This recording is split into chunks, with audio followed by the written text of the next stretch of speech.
Hello everyone, it's me Uncle John. Today I am going to read S5 50 59 Junie B. Jones is Not a Crook. Chapter 5 Goggling and Scribbling. Room 9 is way far from principal's office. I had to stop at the water fountain. What else? I might not make it.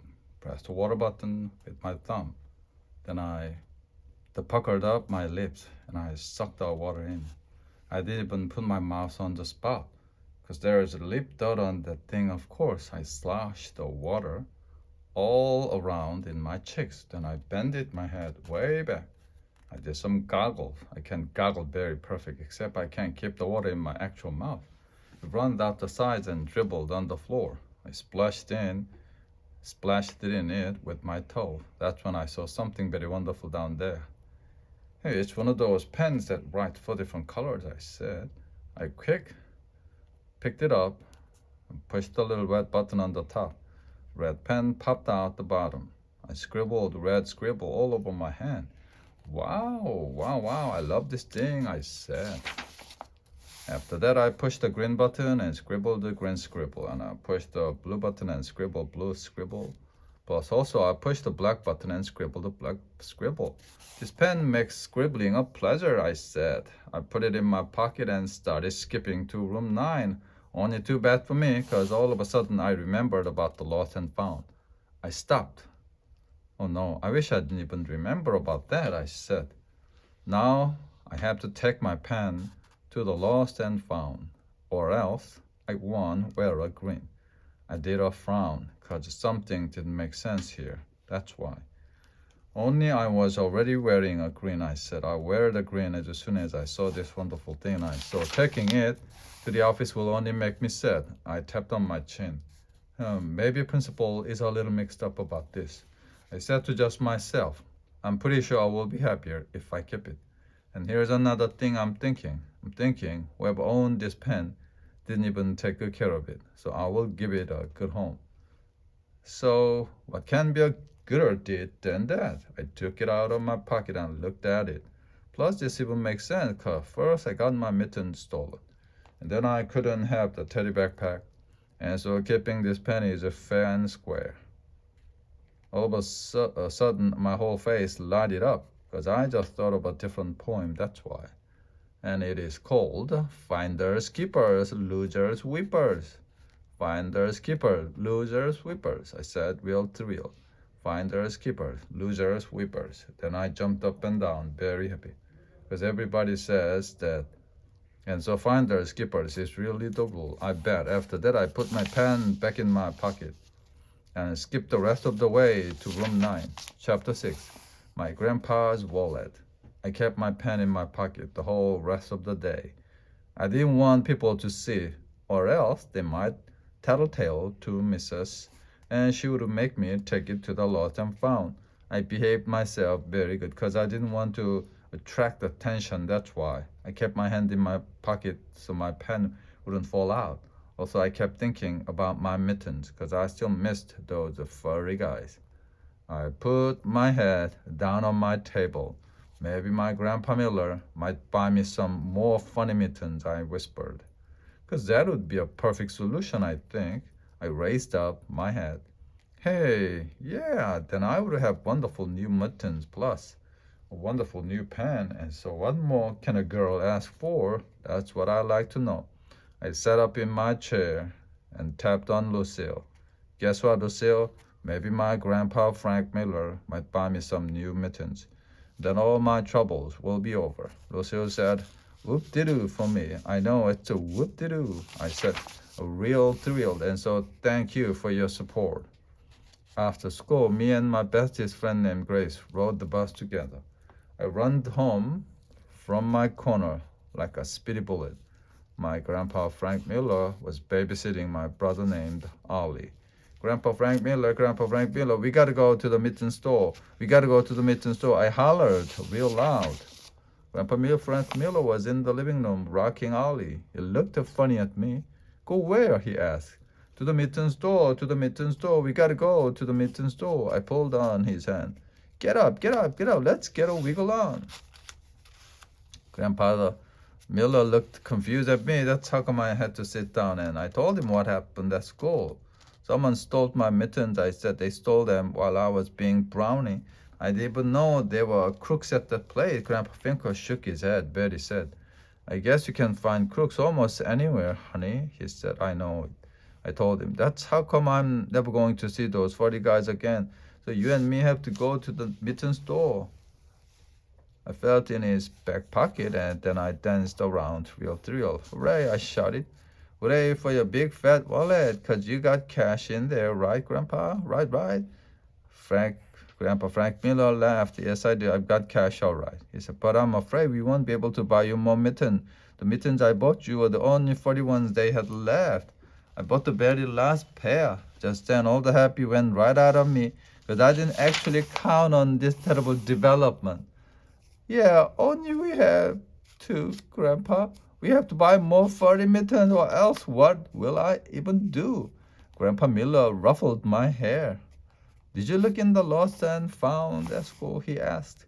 I did a sad breath. Yeah, only that dumb thing doesn't work that good, 'cause people don't always turn stuff in. I patted my new pen in my pocket. Trust me on this, I said real soft. Well, your mittens could still turn up. The fox will surprise you sometimes. Then he told me a story about his wallet. A few years ago, I lost my wallet at the mall. I was sure I would never ever see it again. He said, I bobbed my head up and down. I know it. That's because of a finder's keepers. Losers weepers, I said. Finder's keeper. Losers weepers is the rule, right, Grandpa? Grandpa Miller smiled. Well, it might be the rule for some people, but luckily it's not the rule for everyone, because the very next day, when I went out to get my mail, there it was. My wallet was sitting right smack in the middle of my mailbox. Not one single penny was missing. His eyes looked happy and sparkly. Can you imagine that, little girl? Someone had the chance to take everything in my wallet, but instead they drove all the way to my house and they put it in my mailbox. Just then he reached in his back pocket and pulled out his wallet. Look what I would have lost if they hadn't returned it, he said. He took a picture out of his wallet and handed it to me. It's you and a baby, I said. But that's not just any baby, he said. That's you, Junie. That's a picture of the very first time I ever held you. He took the picture back and stared at it. Nicest thing a stranger ever did for me, bringing this picture back. He whispered real soft. Then he leaned over again and he kissed me on my head. Chapter 7, The Pink Fluffy Girl. After I talked to my grandpa, I went to my room. I closed my door real secret. Then I took my wonderful pen out of my pocket. And I did a big sigh, 'cause I had confusion in me, that's why. I wish I never even heard that wallet story, I said, 'cause finders, keeper, losers, sweepers isn't the rule, apparently, and so now maybe I might be a crook. I looked at my wonderful pen. Yeah, only I don't even feel like a crook. If I feel like a lucky duck, but I still have to take this thing to the lost and found. Probably, and then it'll go to waste just like the teddy backpack. All of a sudden, I heard Mother and Daddy come home from work. I quick hid my pen under my mattress, 'cause those two wouldn't be understanding of this situation. They came in my room and kissed me hello. I told them what happened to my mitten. Then I begged and begged for them to take me to the store, but Mother said there's no more left. And Daddy said there's no more left too, and so there was no more left apparently. That's how come I got depressed all over again. I couldn't even sleep good that night. I kept on wondering about who was the mitten crook. And what did he look like? 'Cause I've seen crooks on TV before, and they are biggish and minish with tattoos on their selves. Just then I sat up in my bed, 'cause a good idea popped into my head. That's why a tattoo is easy to spot, I bet. And so maybe I can find that crook on the playground tomorrow. After that, I went right straight to sleep, 'cause I wouldn't need my strength or crook looking. The next day at recess, I didn't play horses with Lucid and the Grays. Instead, I run all around the playground looking for the mitten crook. Only too bad for me, 'cause most of the children had their jackets on, so I couldn't even see any crooks with tattoos. Pretty soon the bell rang. That's when my eyes got tears in them. Because I would never see my mittens again. Not ever, ever, ever. I started walking to room 9. My nose was just sniffling and drippity. I wiped it on my attractive jacket sleeve. Then all of a sudden, a pink fluffy girl skipped past me. She had on a pink fluffy dress with pink fluffy socks and shoes, and a pink fluffy jacket made of a pink fluffy fur. And guess what else? She had black furry mittens in her pink fluffy pockets. My eyes got big and wide. Hey, my mittens, my mittens, my mittens! I screamed real loud. Then I put my head down and I zoomed at her like a spitting bull. Mrs. saw me running. She grabbed me by my attractive winter jacket. I jumped up and down and pointed. That pink fluffy girl stole my mitten. She is the crook. Only her jacket is covering up her tattoo. And so that's what had me stumped. Mrs. called to the pink fluffy girl. She skipped over to where we were. I kept on jumping. You stole them. You stole my mittens, I said. No, I didn't. I found these mittens. They were right in the grass, so I thought nobody wanted them. I did. I yelled, I wanted them. My Grandpa Miller bought them for no good reasons. And I've been worrying about them all day and all night, and that's called a heartache. Madame, Mrs. said to hush my voice. She took my mittens away from the pink fluffy girl and gave them back to me. Then she bent it down and she talked to the pink fluffy girl real serious. Even if you thought no one wanted these mittens, it was wrong of you to take them, she told her. Pink fluffy girl pointed at me, but she didn't even take good care of them, she said. I stamped my foot. Yes, I did too take care of them. I left them with my attractive winter jacket because I didn't even know there was crooks at that place. Mrs. said, hush to me again. You should have taken them to the lost and found. She told the pink fluffy girl, yeah, because then I would have found them when I looked there. And so what do you think that box is there for? My health? The pink fluffy girl started to cry. But I really, really love them, she said. Mrs. smoothed her hair. I'm afraid that's not the issue.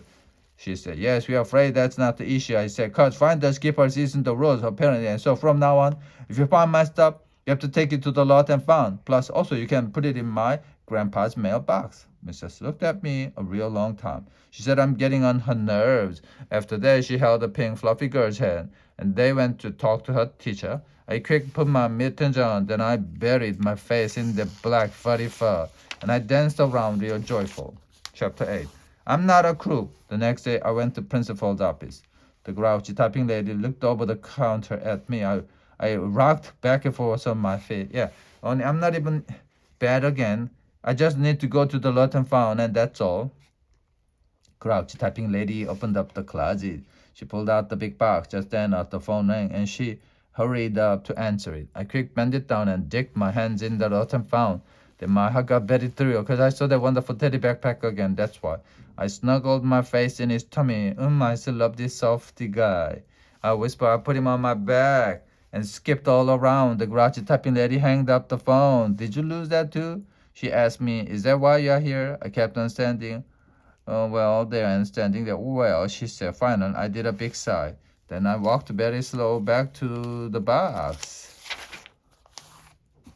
And I took off the teddy backpack. No, I said, not why.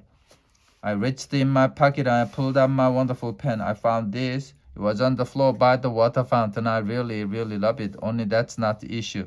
Then I did a big deep breath and I dropped my wonderful pen into the lost and found. I'm not a crook, I said, kind of quiet. The crouchy typing lady looked nice at me. She ruffled my hair. No, of course you're not a crook. After that, I rocked back and forth on my feet some more. And I waited and waited and waited. The typing lady raised up her eyebrows at me. I'm waiting for the green, I explained. Only there seems to be a delay. She laughed right out loud. That's when I felt it, the grin. It came right on my face. Hey, it's working, I said real squealy. I skipped all around the office, very happy. Then the typing lady opened up the door and skipped all the way to room 9. Didn't even find a pen that writes 4 different colors, and that was a big relief. The end.